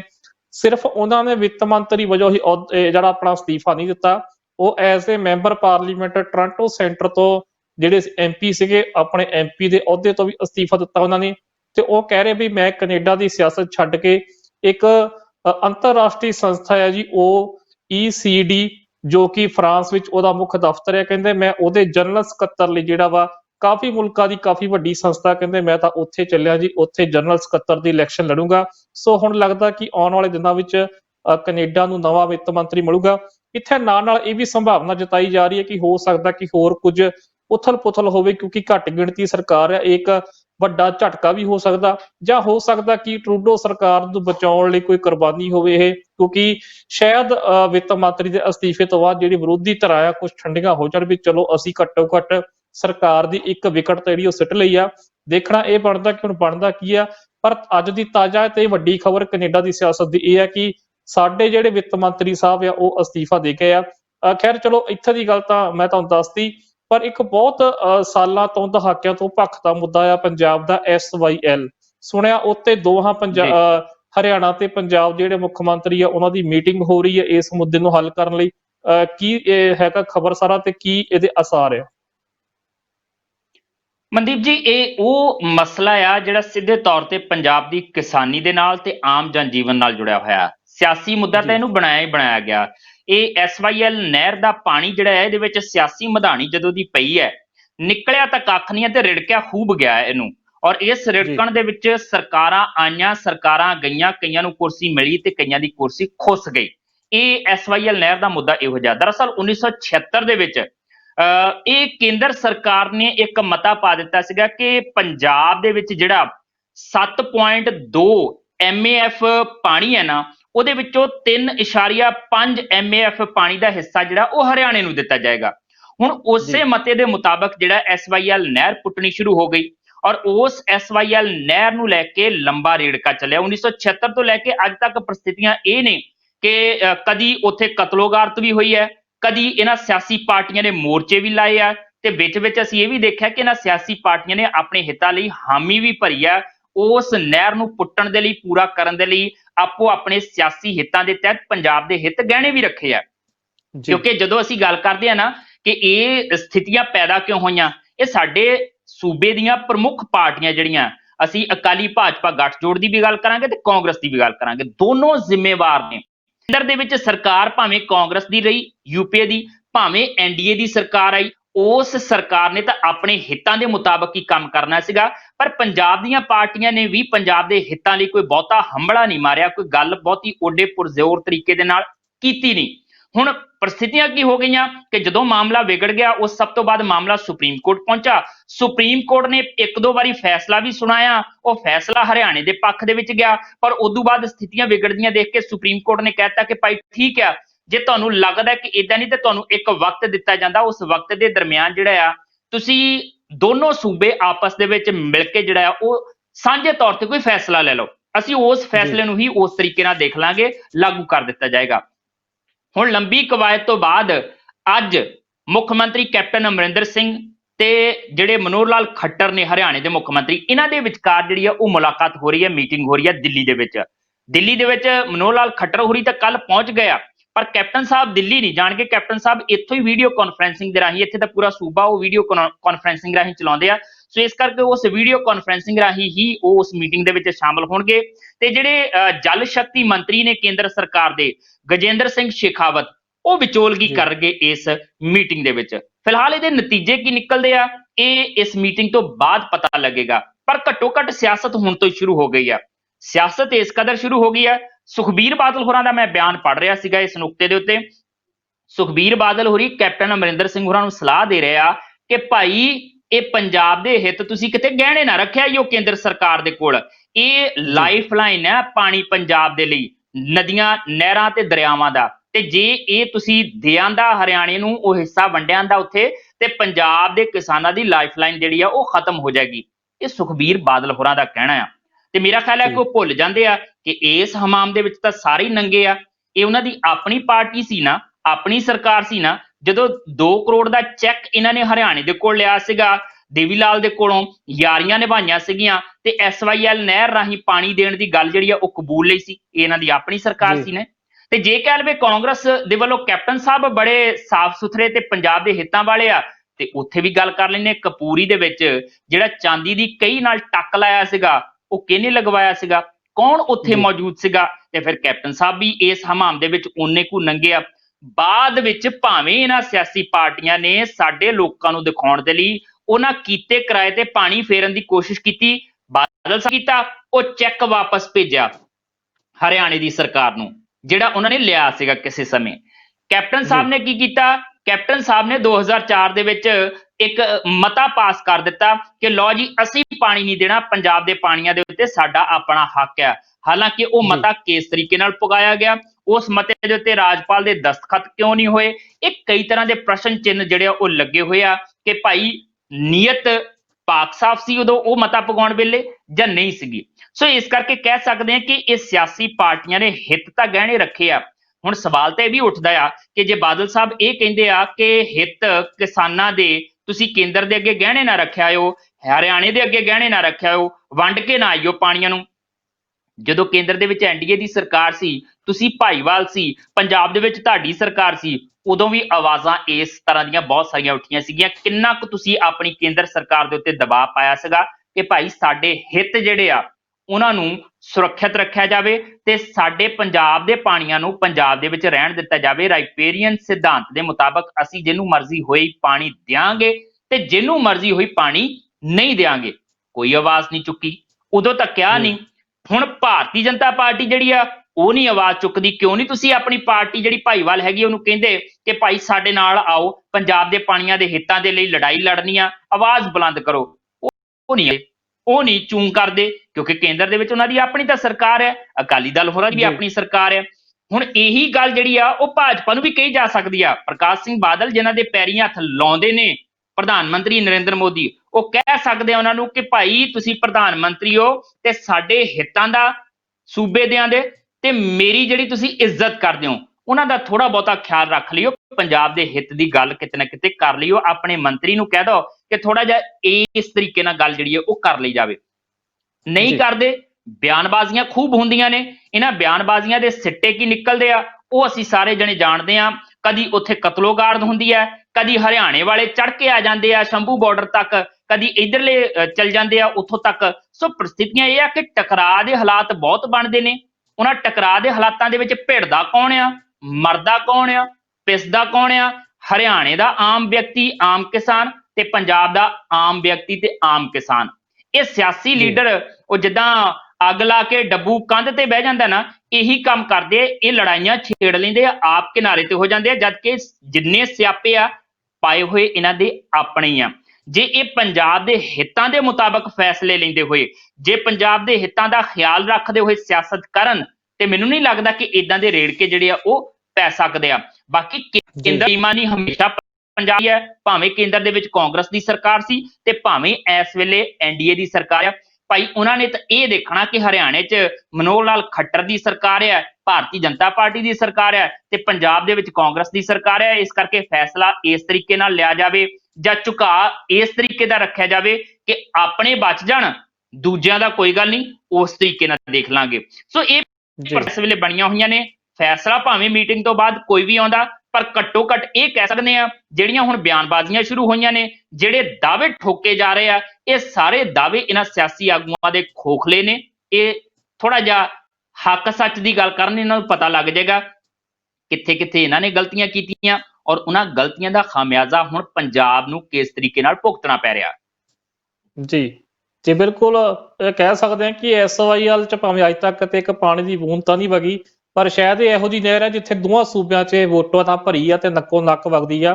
ਖੈਰ, ਇਸ ਤੋਂ ਅੱਗੇ ਵੱਧਦੇ ਹਾਂ ਜੀ। ਅਗਲੀ ਖਬਰ ਸੀ ਤੇ ਪਿਛਲੇ ਦਿਨੀ ਤੁਹਾਡੀ ਟੀਵੀ ਪੰਜਾਬ ਤੇ ਇੱਕ ਰਿਪੋਰਟ ਦੇਖੀ ਸੀ ਜਿਹਦੇ ਵਿੱਚ ਦਿਖਾਇਆ ਗਿਆ ਸੀ ਕਿ ਹੁਸ਼ਿਆਰਪੁਰ ਤੋਂ ਜਿਹੜੇ ਸਾਬਕਾ ਪ੍ਰਿੰਸੀਪਲ ਸੀਗੇ ਜਸਵੰਤ ਸਿੰਘ, ਉਹਨਾਂ ਦੇ ਘਰੋਂ ਸਤਿਕਾਰ ਕਮੇਟੀ ਵਾਲਿਆਂ ਨੇ ਜਬਰੀ ਗੁਰੂ ਗ੍ਰੰਥ ਸਾਹਿਬ ਦੇ ਸਰੂਪ ਜਿਹੜੇ ਉਹ ਚੁੱਕ ਲਏ ਸਨ। ਇਸ ਤੋਂ ਬਾਅਦ ਜਥੇਦਾਰ ਸਾਹਿਬ ਨੇ ਨੋਟਿਸ ਲਿਆ ਅਕਾਲ ਤਖਤ ਸਾਹਿਬ ਜੀ ਨੇ, ਤੇ ਉਹਨਾਂ ਦਾ ਕੱਲ ਇੱਕ ਬਿਆਨ ਸੁਣਨ ਵਿੱਚ ਆਇਆ ਸੀਗਾ ਕਿ ਕਿਸੇ ਵੀ ਸਤਿਕਾਰ ਕਮੇਟੀ ਨੂੰ ਨਾ ਕੋਈ ਹੱਕ ਹੈ ਤੇ ਨਾ ਹੀ ਕੋਈ ਅਕਾਲ ਤਖਤ ਸਾਹਿਬ ਤੋਂ ਮਾਨਤਾ ਦਿੱਤੀ ਗਈ ਆ। ਉਸ ਤੋਂ ਬਾਅਦ ਕੀ ਲੱਗਦਾ ਕਿ ਸਤਿਕਾਰ ਕਮੇਟੀਆਂ ਨੇ ਕੋਈ ਜਵਾਬ ਦਿੱਤਾ ਇਹਦਾ, ਜਾਂ ਫਿਰ ਕੋਈ ਅਪਡੇਟ ਕਿ ਸਤਿਕਾਰ ਕਮੇਟੀਆਂ ਇਹ ਕੰਮ ਕਰਨਾ ਛੱਡ ਰਹੀਆਂ ਹੁਣ? ਦਰਅਸਲ ਸਤਿਕਾਰ ਕਮੇਟੀਆਂ ਨੂੰ ਲੈ ਕੇ ਕਈ ਤਰੀਕੇ ਦਾ ਵਿਵਾਦ ਪਿਛਲੇ ਲੰਬੇ ਸਮੇਂ ਤੋਂ ਚੱਲਦਾ ਆ ਰਿਹਾ। ਇਸ ਕਰਕੇ ਜੀ ਨਹੀਂ ਕਿ ਸਤਿਕਾਰ ਕਮੇਟੀ ਜਿਹੜੀ ਆ ਉਹ ਸ੍ਰੀ ਗੁਰੂ ਗ੍ਰੰਥ ਸਾਹਿਬ ਜੀ ਦੇ ਸਰੂਪ ਦੀ ਅਦਬ ਜਿਹੜਾ ਆ ਉਹਨੂੰ ਕਾਇਮ ਰੱਖਣ ਲਈ ਕੰਮ ਕਰਦੀਆਂ ਨੇ, ਬਲਕਿ ਇਸ ਲਈ ਕਿ ਇਹਨਾਂ ਸਤਿਕਾਰ ਕਮੇਟੀਆਂ ਦਾ ਜਿਹੜਾ ਅਦਬ ਇਸ ਤਰੀਕੇ ਦਾ ਕੰਮ ਆ ਉਹਨਾਂ ਦਾ, ਉਸ ਤਰੀਕੇ ਦੇ ਜੀ ਉੱਤੇ ਕਈ ਵਾਰ ਸਵਾਲ ਉੱਠ ਚੁੱਕੇ ਆ, ਕਿੰਤੂ ਪਰੰਤੂ ਹੋ ਚੁੱਕੇ ਆ, ਔਰ ਕਈ ਵਾਰੀ ਤਾਂ ਵੀਡੀਓ ਤੱਕ ਵਾਇਰਲ ਹੋ ਚੁੱਕੀਆਂ ਨੇ, ਜਿਨ੍ਹਾਂ ਵੀਡੀਓਜ਼ ਦੇ ਵਿੱਚ ਸਾਫ਼ ਤੌਰ ਤੇ ਨਜ਼ਰ ਆਉਂਦਾ ਹੈ ਕਿ ਸਤਿਕਾਰ ਦੇ ਨਾਮ ਦੇ ਉੱਤੇ ਕਿਸ ਤਰੀਕੇ ਨਾਲ ਅਪਮਾਨ ਕੀਤਾ ਜਾਂਦਾ ਆ। ਉਹ ਸਾਫ਼ ਤੌਰ ਤੇ ਲੋਕਾਂ ਨੇ ਦੇਖਿਆ, ਅਜੇ ਤੱਕ ਸੋਸ਼ਲ ਮੀਡੀਆ ਤੇ ਉਹ ਘੁੰਮਦੀਆਂ ਵੀਡੀਓ ਤੁਸੀਂ ਦੇਖ ਸਕਦੇ ਹੋ। ਹੁਣ ਜੀ ਮਸਲਾ ਸੀਗਾ ਕਿ ਇੱਕ ਰਿਟਾਇਰਡ ਪ੍ਰਿੰਸੀਪਲ ਹੈ, ਗੁਰਸਿੱਖ ਬੰਦਾ ਆ, ਉਸ ਦੇ ਘਰ ਸ੍ਰੀ ਗੁਰੂ ਗ੍ਰੰਥ ਸਾਹਿਬ ਜੀ ਦਾ ਪ੍ਰਕਾਸ਼ ਹੈ ਔਰ ਵਿਦਵਾਨ ਹੈ, ਉਹ ਪੜ੍ਹਦਾ ਆ, ਜੀ ਕੱਲਾ ਪੜ੍ਹਦਾ ਨਹੀਂ ਹੈ, ਉਹ ਸ੍ਰੀ ਗੁਰੂ ਗ੍ਰੰਥ ਸਾਹਿਬ ਜੀ ਨੂੰ ਸਮਝਣ ਦੀ ਵੀ ਕੋਸ਼ਿਸ਼ ਕਰਦਾ ਆ। ਖਾਲਸਾ ਕਾਲਜ ਦੇ ਵਿੱਚ ਪ੍ਰਿੰਸੀਪਲ ਰਹਿ ਚੁੱਕਾ, ਸ਼੍ਰੋਮਣੀ ਗੁਰਦੁਆਰਾ ਪ੍ਰਬੰਧਕ ਕਮੇਟੀ ਦੇ ਵਿਦਿਅਕ ਸੰਸਥਾਵਾਂ ਦੇ ਵਿੱਚ ਲੈਕਚਰਰ ਰਹਿ ਚੁੱਕਾ ਆ ਲੰਬਾ ਸਮਾਂ, ਔਰ ਉਹ ਵਿਅਕਤੀ ਜੇ ਘਰ ਦੇ ਵਿੱਚ ਸ੍ਰੀ ਗੁਰੂ ਗ੍ਰੰਥ ਸਾਹਿਬ ਜੀ ਦਾ ਪ੍ਰਕਾਸ਼ ਕਰਦਾ ਆ, ਉਹਦੇ ਤੋਂ ਚਾਨਣ ਲੈਣ ਦੀ ਕੋਸ਼ਿਸ਼ ਕਰਦਾ ਆ। ਸੋ ਪ੍ਰਸਥਿਤੀਆਂ ਇਹ ਕਿ ਵਿਦੇਸ਼ ਦੇ ਵਿੱਚ ਜਾਂਦਾ ਆ। ਵਿਦੇਸ਼ ਦੇ ਵਿੱਚ ਜਾਣ ਤੋਂ ਪਹਿਲਾਂ ਜਿਵੇਂ ਉਹਨੇ ਦੱਸਿਆ ਆ, ਪ੍ਰਿੰਸੀਪਲ ਜਸਵੰਤ ਸਿੰਘ ਹੋਰਾਂ ਨੇ ਦੱਸਿਆ ਕਿ ਮੈਂ ਵਿਦੇਸ਼ ਜਾਣਾ ਸੀਗਾ, ਮੈਂ ਪਿੰਡ ਦੇ ਭਾਈ ਸਾਹਿਬ ਤੋਂ ਪੁੱਛਿਆ ਕਿ ਭਾਈ ਮੇਰੇ ਕੋਲ ਸ੍ਰੀ ਗੁਰੂ ਗ੍ਰੰਥ ਸਾਹਿਬ ਜੀ ਦਾ ਪਾਵਨ ਸਰੂਪ ਹੈ, ਜੇ ਮੈਂ ਇਹਦੀ ਸੇਵਾ ਤੁਹਾਨੂੰ ਲਾ ਜਾਵਾਂ ਕਿ ਤੁਸੀਂ ਉਹਦਾ ਪ੍ਰਕਾਸ਼ ਕਰ ਦਿਆ ਕਰੋ, ਸੁਖ ਆਸਨ ਕਰ ਦਿਆ ਕਰੋ ਉਹਦਾ, ਤੇ ਕਿਸ ਤਰੀਕੇ ਨਾਲ ਹੋਏਗਾ? ਉਹ ਕਹਿੰਦੇ ਜੇ ਤੁਸੀਂ ਗੁਰਦੁਆਰੇ 'ਚ, ਉਹ ਜਸਵੰਤ ਸਿੰਘ ਹੋਰਾਂ ਦਾ ਕਹਿਣਾ ਹੈ ਕਿ ਭਾਈ ਨੇ ਮੈਨੂੰ ਕਿਹਾ ਕਿ ਜੇ ਮੈਨੂੰ ਇੱਥੇ ਗੁਰਦੁਆਰੇ ਦੇ ਜਾਂਦਾ ਤੇ ਅਸੀਂ ਅਲਮਾਰੀ 'ਚ ਰੱਖ ਦੇਣਾ ਉਹਨੂੰ ਸੁਖ ਆਸਨ ਅੱਛਾ ਕਰਕੇ, ਜੀ ਤੇ ਉਹ ਇਦਾਂ ਹੀ ਪਿਆ ਰਹੇਗਾ।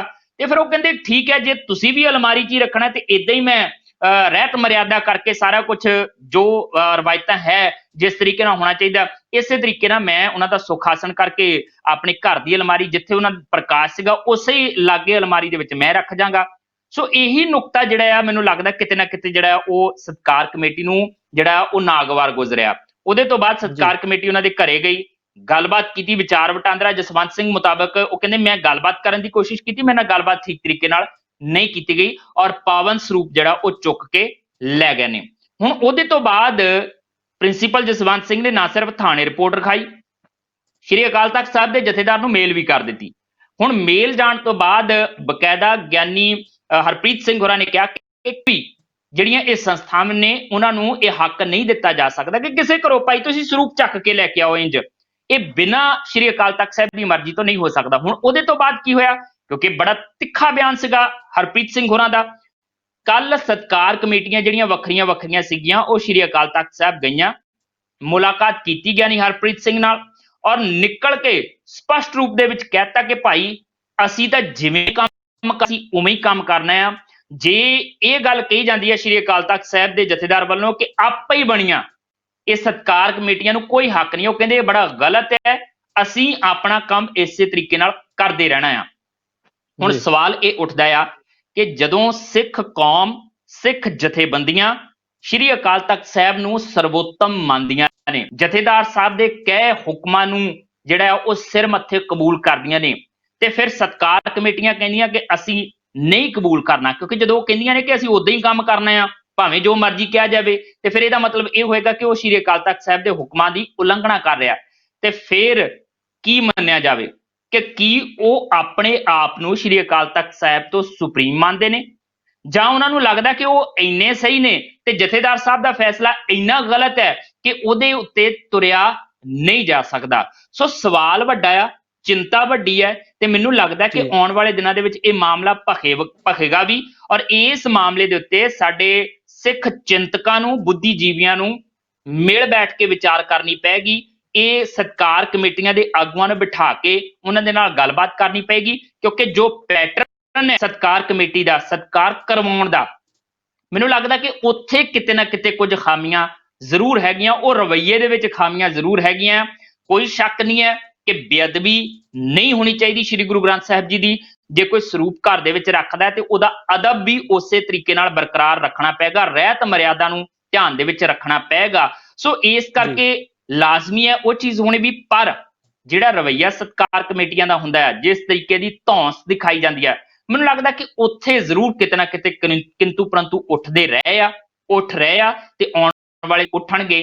ਜੇ ਇਹਦਾ ਕੋਈ ਸਾਰਥਕ ਹੱਲ ਨਹੀਂ ਨਿਕਲਿਆ ਤੇ ਇਸ ਸਾਰਥਕ ਹੱਲ ਦੇ ਲਈ ਸਤਕਾਰ ਕਮੇਟੀਆਂ ਨੂੰ ਵੀ ਕਿਤੇ ਨਾ ਕਿਤੇ ਥੋੜਾ ਬਹੁਤਾ ਝੁਕਣਾ ਪਏਗਾ, ਜਾਂ ਮੰਨਣਾ ਪਏਗਾ, ਜਾਂ ਆਪਣੇ ਆਪ ਨੂੰ ਥੋੜਾ ਬਹੁਤਾ ਤਬਦੀਲ ਕਰਨਾ ਪਏਗਾ, ਤੇ ਨਾਲ ਦੀ ਨਾਲ ਸ਼੍ਰੀ ਅਕਾਲ ਤਖਤ ਸਾਹਿਬ ਦੇ ਜਥੇਦਾਰ ਤੇ ਸਾਡੇ ਚਿੰਤਕਾਂ ਤੇ ਬੁੱਧੀਜੀਵੀਆਂ ਨੂੰ ਵੀ ਮਿਲ ਬੈਠ ਕੇ ਕੋਈ ਵਿਚਾਰ ਕਰਨੀ ਪਏਗੀ, ਤਾਂ ਸੰਭਵ ਹੈ ਇਸ ਮਸਲੇ ਦਾ ਹੱਲ। ਵਰਨਾ ਕੀ ਹੋਏਗਾ ਕਿ ਜੇ ਇਦਾਂ ਦਾ ਸਿਲਸਿਲਾ ਚੱਲਦਾ ਰਿਹਾ, ਇੱਕ ਪਾਸੇ ਤਾਂ ਕਿਹਾ ਜਾ ਰਿਹਾ ਨਾ ਕਿ ਸਿੱਖੀ ਦਾ ਪ੍ਰਚਾਰ ਪ੍ਰਸਾਰ ਕੀਤਾ ਜਾ ਰਿਹਾ, ਸਿੱਖੀ ਦੇ ਨਾਲ ਨਵੀਂ ਪੀੜ੍ਹੀ ਨੂੰ ਜੋੜਨ ਦੀ ਕੋਸ਼ਿਸ਼ ਕੀਤੀ ਜਾ ਰਹੀ ਹੈ, ਇੰਨੇ ਜਦੋਂ ਅਸੀਂ ਰਿਜਿਡ ਹੋਵਾਂਗੇ, ਇੰਨੇ ਜਦੋਂ ਅਸੀਂ ਕੱਟੜ ਹੋਵਾਂਗੇ, ਇੰਨੇ ਜਦੋਂ ਅਸੀਂ ਸਖਤ ਹੋਵਾਂਗੇ ਇਸ ਚੀਜ਼ ਨੂੰ ਲੈ ਕੇ, ਤੇ ਫਿਰ ਆਉਣ ਵਾਲੀਆਂ ਪੀੜ੍ਹੀਆਂ ਜਾਂ ਬਹੁਤ ਸਾਰੇ ਲੋਕ ਜਿਹੜੇ ਜੁੜੇ ਹੋਏ ਆ ਉਹ ਟੁੱਟਦੇ ਤਾਂ ਨਜ਼ਰ ਆਉਣਗੇ, ਸ਼੍ਰੀ ਗੁਰੂ ਗ੍ਰੰਥ ਸਾਹਿਬ ਜੀ ਦੇ ਨਾਲ ਜੁੜਦੇ ਨਜ਼ਰ ਨਹੀਂ ਆਉਣਗੇ। ਇਸ ਕਰਕੇ ਥੋੜਾ ਜਿਹਾ ਇਹਤਿਆਤ ਹਰ ਧਿਰ ਨੂੰ ਵਰਤਣ ਦੀ ਜ਼ਰੂਰਤ ਹੈ। ਜਿਹੜਾ ਪ੍ਰਕਾਸ਼ ਕਰਦਾ ਆ ਉਹ ਰਹਿਤ ਮਰਿਆਦਾ ਦਾ ਧਿਆਨ ਰੱਖੇ। ਜੇ ਸਤਕਾਰ ਕਮੇਟੀਆਂ ਨੇ ਤੇ ਸਤਕਾਰ ਕਰਾਉਣ ਲੱਗੇ ਉਹ ਵੀ ਸਤਕਾਰ ਦਾ ਪੂਰਾ ਖਿਆਲ ਰੱਖਣ, ਤੇ ਸ਼੍ਰੀ ਅਕਾਲ ਤਖਤ ਸਾਹਿਬ ਦੇ ਜਥੇਦਾਰ ਤੇ ਨਾਲ ਦੀ ਨਾਲ ਸਾਡੇ ਚਿੰਤਕਾਂ ਨੂੰ ਵੀ ਇਹਦੇ ਉੱਤੇ ਕੋਈ ਨਾ ਕੋਈ ਫੈਸਲਾ ਲੈਣਾ ਪਏਗਾ, ਕੋਈ ਵਿਉਂਤਬੰਦੀ ਘੜਨੀ ਪਏਗੀ, ਤਾਂ ਹੀ ਜਿਹੜਾ ਉਹ ਸਾਰਾ ਕੁਝ ਠੀਕ ਹੋ ਪਾਏਗਾ। ਵਸਤੀਆਂ ਆਉਣ ਵਾਲੇ ਦਿਨਾਂ ਦੇ ਵਿੱਚ ਖਰਾਬ ਹੋ ਸਕਦੀਆਂ ਮਨਦੀਪ ਜੀ। ਜਿੱਦਾਂ ਦੀ ਕੁੱਟਮਾਰ ਦੀਆਂ ਵੀਡੀਓ ਪਹਿਲਾਂ ਸਾਹਮਣੇ ਆਈਆਂ ਸੀਗੀਆਂ, ਜੇ ਕੱਲ ਹੋਰ ਵੀਡੀਓ ਸਾਹਮਣੇ ਆਉਂਦੀਆਂ ਨੇ ਤੇ ਉਹ ਵੱਡੀ ਚਿੰਤਾ ਤੇ ਚੁਣੌਤੀ ਜਿਹੜੀ ਆ ਉਹ ਖਾਸ ਤੌਰ ਤੇ ਸ਼੍ਰੀ ਅਕਾਲ ਤਖਤ ਸਾਹਿਬ ਦੇ ਲਈ ਹੋਏਗੀ। ਜਥੇਦਾਰ ਸਾਹਿਬ ਤਾਂ ਆਉਂਦੇ ਜਾਂਦੇ ਰਹਿਣਗੇ, ਕਿਉਂਕਿ ਚੁਣੌਤੀ ਹੋਏਗੀ ਇਸ ਸਿੱਧੇ ਰੂਪ ਦੇ ਵਿੱਚ ਸ਼੍ਰੀ ਅਕਾਲ ਤਖਤ ਸਾਹਿਬ ਨੂੰ। ਜੀ ਬਿਲਕੁਲ, ਵੈਸੇ ਵੀ ਅਕਾਲ ਤਖਤ ਸਾਹਿਬ ਨੂੰ ਸਰਬ ਉੱਚ ਅਹੁਦਾ ਜਿਹੜਾ ਵਾ ਸਿੱਖ ਧਰਮ 'ਚ ਦਿੱਤਾ ਜਾਂਦਾ ਹੈ, ਤੇ ਇਹ ਨਹੀਂ ਹੋਣਾ ਚਾਹੀਦਾ ਕਿ ਇਸ ਤਰ੍ਹਾਂ ਦਾ ਇੱਕ ਹੋਰ ਵਿਵਾਦ, ਕਿਉਂਕਿ ਪਹਿਲਾਂ ਹੀ ਬਹੁਤ ਸਾਰੇ ਜਿਹੜੇ ਵਿਵਾਦ ਨੇ, ਪਹਿਲਾਂ ਹੀ ਬਹੁਤ ਸਾਰੀਆਂ ਉਲਝਣਾਂ ਜਿਹੜੀਆਂ ਪੈਦਾ ਹੋ ਚੁੱਕੀਆਂ ਨੇ, ਤੇ ਪੰਜਾਬ 'ਚ ਪਹਿਲਾਂ ਹੀ ਬਹੁਤ ਸਾਰੇ ਇਹੋ ਜਿਹੇ ਮੁੱਦੇ ਨੇ, ਰੋਜ਼ੀ ਰੋਟੀ ਦੇ ਮੁੱਦੇ ਨੇ, ਉਹਨਾਂ ਵਿੱਚ ਹੋਰ ਜਿਹੜੇ ਮੁੱਦੇ ਨੇ ਸ਼ਾਇਦ ਉਹ ਕਿਤੇ ਨਾ ਕਿਤੇ ਬਹੁਤ ਜ਼ਿਆਦਾ ਜਿਹੜੀ ਉਲਝਣ ਹੋਰ ਵਧਾ ਦਿੰਦੇ ਨੇ। ਇਹਦੇ ਵਿੱਚ ਮਨਦੀਪ ਜੀ, ਇਹਦੇ ਵਿੱਚ ਇੱਕ ਗੱਲ ਹੋਰ ਮੈਂ ਜੋੜਨੀ ਚਾਹੁੰਦਾ। ਮੈਨੂੰ ਲੱਗਦਾ ਕਿ ਇੰਨੀ ਕੁ ਗੱਲ ਸੁਣਨ ਤੋਂ ਬਾਅਦ ਬਹੁਤ ਸਾਰੇ ਲੋਕ ਇਦਾਂ ਦੇ ਵੀ ਹੋਣਗੇ ਕਿ ਇਹ ਵੀ ਕਹਿ ਸਕਦੇ ਆ ਜਦੋਂ ਦੇਖਣਗੇ ਕਮੈਂਟ ਬਾਕਸ ਦੇ ਵਿੱਚ ਜਾ ਕੇ ਵੀ ਭਾਈ ਤੁਸੀਂ ਤਾਂ ਪਤਿਤ ਸਿੱਖ ਹੋ, ਤੁਸੀਂ ਕਿਵੇਂ ਗੱਲ ਕਰ ਸਕਦੇ ਹੋ ਸਿੱਖੀ ਦੀ। ਮੈਨੂੰ ਲੱਗਦਾ ਇੱਥੇ ਜਾ ਕੇ ਵੀ ਸਾਨੂੰ ਥੋੜਾ ਜਿਹਾ ਇਹਤਿਆਤ ਵਰਤਣ ਦੀ ਲੋੜ ਪੈਗੀ, ਕਿਉਂਕਿ ਅਸੀਂ ਇਹ ਨਹੀਂ ਕਹਿ ਸਕਦੇ ਕਿ ਜਿੰਨੀ ਦੇਰ ਤੱਕ ਕਿਸੇ ਨੇ ਅੰਮ੍ਰਿਤ ਨਹੀਂ ਛਕਿਆ, ਜਿੰਨੀ ਦੇਰ ਤੱਕ ਕੋਈ ਪੂਰਨ ਸਿੱਖ ਨਹੀਂ ਬਣਿਆ, ਤਦ ਤੱਕ ਗੁਰਬਾਣੀ ਦੀ ਨਹੀਂ ਗੱਲ ਕਰ ਸਕਦਾ, ਸਿੱਖੀ ਦੀ ਨਹੀਂ ਗੱਲ ਕਰ ਸਕਦਾ, ਜਾਂ ਸਿੱਖ ਰਹਿਤ ਮਰਿਆਦਾ ਦੀ ਨਹੀਂ ਗੱਲ ਕਰ ਸਕਦਾ। ਉਹੀ ਕੱਟੜਵਾਦ ਫਿਰ ਇੱਕ ਵਾਰ ਫੇਰ ਨਜ਼ਰ ਆਏਗਾ ਜੇ ਇਦਾਂ ਦੀਆਂ ਗੱਲਾਂ ਅਸੀਂ ਕਰਦੇ ਹਾਂ। ਇਹ ਜਿੰਨਾ ਫੈਲਾ ਹੋਏਗਾ ਗੁਰਬਾਣੀ ਦਾ, ਜੇ ਸਿੱਖ ਹੈ, ਚਾਹੇ ਪਤਿਤ ਸਿੱਖ ਹੈ, ਚਾਹੇ ਸਹਿਜਧਾਰੀ ਸਿੱਖ ਜਿਹੜੀ ਸਹਿਜਧਾਰੀ ਇੱਕ ਸੰਸਥਾ ਲੜਾਈ ਲੜਦੀ ਪਈ, ਚਾਹੇ ਉਹ ਨੇ, ਤੇ ਚਾਹੇ ਗੈਰ ਪੰਜਾਬੀ ਵੀ, ਕਿਉਂਕਿ ਵਿਦੇਸ਼ਾਂ ਦੇ ਵਿੱਚ ਵੀ ਹੁਣ ਅੰਗਰੇਜ਼ੀ ਤਰਜਮਾ ਜਿਹੜਾ ਆ ਉਹ ਸ੍ਰੀ ਗੁਰੂ ਗ੍ਰੰਥ ਸਾਹਿਬ ਜੀ ਦਾ ਪੜ੍ਹਨਾ ਸ਼ੁਰੂ ਕਰ ਦਿੱਤਾ, ਲੋਕਾਂ ਨੇ ਸਮਝਣਾ ਸ਼ੁਰੂ ਕਰ ਦਿੱਤਾ, ਉਹਦੇ ਤੇ ਅਧਿਐਨ ਕਰ ਰਹੇ ਆ। ਤੇ ਜੇ ਇਹ ਚੀਜ਼ਾਂ ਜੀ ਅਸੀਂ ਬੰਦ ਕਰਨ ਦੀ ਕੋਸ਼ਿਸ਼ ਕਰਾਂਗੇ ਨਾ, ਉਹਨਾਂ ਦੇ ਪ੍ਰਤੀ ਕੱਟੜ ਹੋਵਾਂਗੇ ਕਿ ਆਹ ਤਾਂ ਹੋ ਹੀ ਨਹੀਂ ਸਕਦਾ ਨਾ, ਤੇ ਫਿਰ ਮੈਨੂੰ ਲੱਗਦਾ ਜੀ ਕਿ ਅਸੀਂ ਘਾਣ ਕਰ ਰਹੇ ਹਾਂ, ਅਸੀਂ ਇਹਦੇ ਫੈਲਾਅ ਨੂੰ ਰੋਕ ਰਹੇ ਹਾਂ, ਅਸੀਂ ਜੀ ਰੋਕਾਂ ਬਣ ਰਹੇ ਹਾਂ ਇਹਦੇ ਵਿੱਚ, ਨਾ ਕਿ ਇਸ ਵਹਾਅ ਨੂੰ ਬਹਿਣ ਦੇ ਲਈ ਉਹਦੇ ਵਿੱਚ ਮਦਦ ਕਰਦੇ ਹਾਂ। ਥੋੜਾ ਜਿਹਾ ਇਸ ਗੱਲ ਦਾ ਧਿਆਨ ਜ਼ਰੂਰ ਰੱਖਣਾ ਪਏਗਾ। ਹੋ ਸਕਦਾ ਹੈ ਕਿ ਅਸੀਂ, ਜੇ ਸਾਨੂੰ ਪਤਿਤ ਸਿੱਖ ਕਹਿੰਦੇ ਆ, ਜੇ ਸਾਨੂੰ ਘੋਨੇ ਮੋਨੇ ਕਹਿੰਦੇ, ਹੋ ਸਕਦਾ ਸਿੱਖੀ ਬਾਰੇ ਸਾਨੂੰ ਉਨੀ ਜਾਣਕਾਰੀ ਨਾ ਹੋਵੇ, ਪਰ ਘੱਟੋ ਘੱਟ ਜੀ ਜਿੰਨੀ ਕੁ ਸੋਝੀ ਆ ਉਸ ਮੁਤਾਬਕ ਕੋਸ਼ਿਸ਼ ਜ਼ਰੂਰ ਕਰਦੇ ਆ, ਗੱਲ ਕਰੀਏ, ਤੇ ਮੈਨੂੰ ਲੱਗਦਾ ਕਿ ਇਹ ਬਿਹਤਰ ਆ। ਕੱਲ ਅਸੀਂ ਬਿਹਤਰ ਤੋਂ ਬਿਹਤਰੀਨ ਵੀ ਹੋ ਸਕਦੇ ਹਾਂ, ਪਰ ਇਹ ਡੀਮੋਰਲਾਈਜ਼ ਕਰਨ ਵਾਲੀ ਜੇ ਗੱਲ ਹੋਵੇਗੀ, ਕਰਨਾ ਕੱਲ ਕੋਈ ਹੋਰ ਕਰਦਾ ਤੇ ਉਹਦੇ ਉੱਤੇ ਇਹ ਕਿੰਤੂ ਪ੍ਰੰਤੂ ਕਰਾਇਆ ਕੀਤਾ ਜਾਵੇ ਕਿ ਨਹੀਂ ਭਾਈ ਇਹ ਨਹੀਂ ਗੱਲ ਕਰ ਸਕਦੇ, ਤੇ ਮੈਨੂੰ ਲੱਗਦਾ ਕਿ ਜੀ ਬਹੁਤੀ ਵਧੀਆ ਗੱਲ ਨਹੀਂ ਹੈ। ਜੀ ਬਿਲਕੁਲ, ਦਿਲਾਂ ਦੇ ਦਰਵਾਜ਼ੇ ਖੁੱਲਣਗੇ ਤਾਂ ਹੀ ਦਾਇਰਾ ਵਧੇਗਾ। ਖੈਰ ਜਸਵੀਰ ਜੀ, ਸਮਾਂ ਪੂਰਾ ਹੋ ਗਿਆ ਜੀ। ਵਿਚਾਰ ਚਰਚਾ ਹੋਈ ਹੈ ਖਬਰਾਂ ਤੇ, ਖਾਸ ਖਬਰਾਂ ਸੀਗੇ ਇਹ, ਬਹੁਤ ਅਹਿਮ ਖਬਰਾਂ ਸੀ, ਖਾਸ ਕਰਕੇ ਜੋ ਪੰਜਾਬ ਦੀ ਸਿਆਸਤ ਨਾਲ ਵਿਵਸਥਾ ਰੱਖਦੀਆਂ ਸੀ। ਬਹੁਤ ਬਹੁਤ ਧੰਨਵਾਦ ਤੁਹਾਡਾ ਜੁੜਨ ਲਈ, ਤੇ ਫਿਰ ਹਾਜ਼ਰ ਹੋਵਾਂਗੇ, ਫਿਰ ਤੁਹਾਡੇ ਨਾਲ ਜੁੜਾਂਗੇ ਤੇ ਫਿਰ ਇਸੇ ਤਰ੍ਹਾਂ ਚਰਚਾ ਕਰਾਂਗੇ। ਸ਼ੁਕਰੀਆ ਮਨਦੀਪ ਜੀ। ਜੀ, ਸੋ ਇਹ ਸਨ ਜਸਵੀਰ ਜੀ, ਜਿਨ੍ਹਾਂ ਨੇ ਕਾਫੀ ਅਹਿਮ ਤਰੀਕੇ ਨਾਲ, ਕਾਫੀ ਵਿਸਥਾਰ ਨਾਲ ਸਾਡੇ ਨਾਲ ਖਬਰਾਂ ਤੇ ਚਰਚਾ ਕੀਤੀ, ਅਤੇ ਉਹਨਾਂ ਦੀ ਜਿਹੜੀ ਪਰਦੇ ਪਿਛਲੀ ਜਿਹੜੀ ਸੱਚਾਈ ਸੀ ਜਾਂ ਉਹਦੇ ਪ੍ਰਭਾਵ ਸੀ, ਉਹਨਾਂ ਤੋਂ ਸਾਨੂੰ ਜਾਣੂ ਕਰਵਾਇਆ। ਖੈਰ, ਅੱਜ ਹੋਰ ਸਮਾਂ ਜਿਹੜਾ ਇਜਾਜ਼ਤ ਨਹੀਂ ਦਿੰਦਾ, ਅਸੀਂ ਫੇਰ ਹਾਜ਼ਰ ਹੋਵਾਂਗੇ ਇਸੇ ਤਰ੍ਹਾਂ ਹੀ, ਤੇ ਲੈ ਕੇ ਆਵਾਂਗੇ ਹੋਰ ਤਾਜ਼ਾ ਖਬਰਾਂ ਉੱਤੇ ਚਰਚਾ। ਤਦ ਤੱਕ ਸਾਨੂੰ ਦਿਓ ਇਜਾਜ਼ਤ। ਧੰਨਵਾਦ।